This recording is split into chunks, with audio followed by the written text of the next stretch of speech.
వెనుజులాపై America దాడి, ఆ దేశ ప్రెసిడెంట్ నికోలస్ మదురోను అరెస్ట్ చేసి న్యూయార్క్ జైల్లో నిర్బంధించిన ఈ పరిణామాలలో ఏంటి ట్రంప్ రాజకీయ వ్యూహం, అమెరికా విదేశాంగ విధానం ఏంటి అన్నప్పుడు మన్రో డాక్ట్రిన్ అని మీకు ప్రముఖంగా వినబడుతోంది. సో ఏంటి మన్రో డాక్ట్రిన్? 1823 అంటే 1823లో అమెరికా అధ్యక్షుడిగా జేమ్స్ మాన్రో ఉండేవారు. So president James Munro. So ఈ మాన్రో డాక్ట్రిన్ ఏం చెప్తోంది అంటే, ఆ 1823లో ప్రకటించింది అంటే అమెరికాస్లో అంటే Latin America, south America, north America ఈ ప్రాంతం మొత్తంలో అంటే అమెరికా కాంటినెంట్లో ఇక యూరోపియన్ ఇంట్రెస్ట్లు ఉండకూడదు, యూరోపియన్ కాలనీస్ ఉండకూడదు, యూరోపియన్ ఇన్ఫ్లుయెన్స్ ఉండకూడదు అని ప్రకటించారు.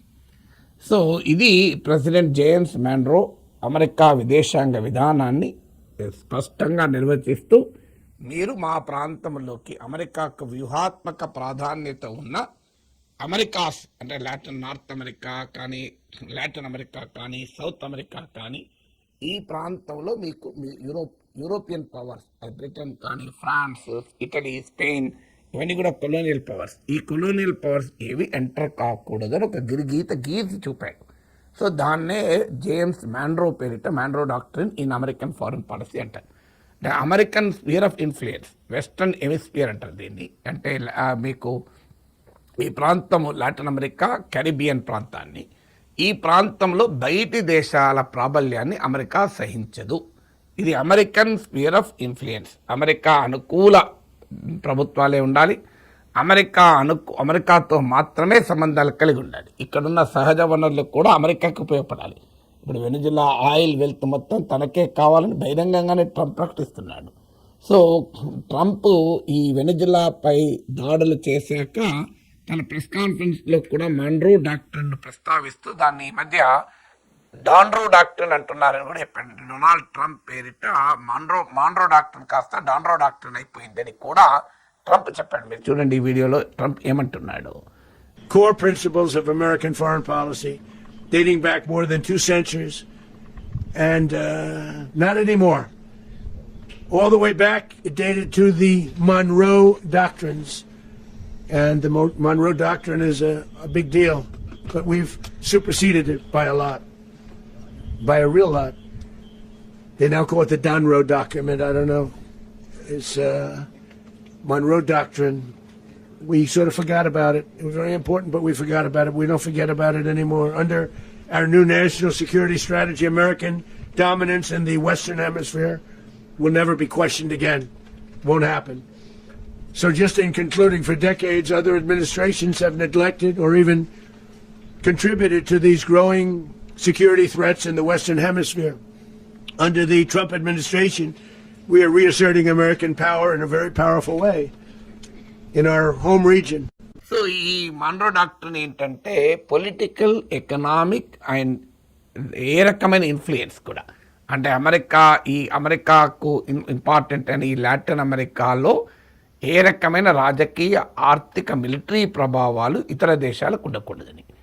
ఇప్పుడు వాస్తవంగా వెనుజులా అమెరికాకి ఏ రకంగానూ సెక్యూరిటీ థ్రెట్ కాదు. సో వెనుజులా అమెరికాపై ఏం దాడులు చేయలేదు. అమెరికా చెప్తున్నట్లుగా డ్రగ్ ట్రాఫిక్ కూడా వెనుజులా ప్రధాన కారణం కాదు. ఎందుకంటే ఇది national drug threat assessment report అని అమెరికాకే చెందిన ప్రభుత్వ విభాగమైన డ్రగ్ ఎన్ఫోర్స్మెంట్ డిపార్ట్మెంటే ఎవ్రీ ఇయర్ ఒక నివేదిక ఇస్తుంది. So drug enforcement administration, DEA అని, వారి national drug threat assessment report of 2024, I think around 57 pages ఉన్నట్టుంది. సో ఆ రిపోర్ట్ ప్రకారం కూడా Venezuela is not the major threat.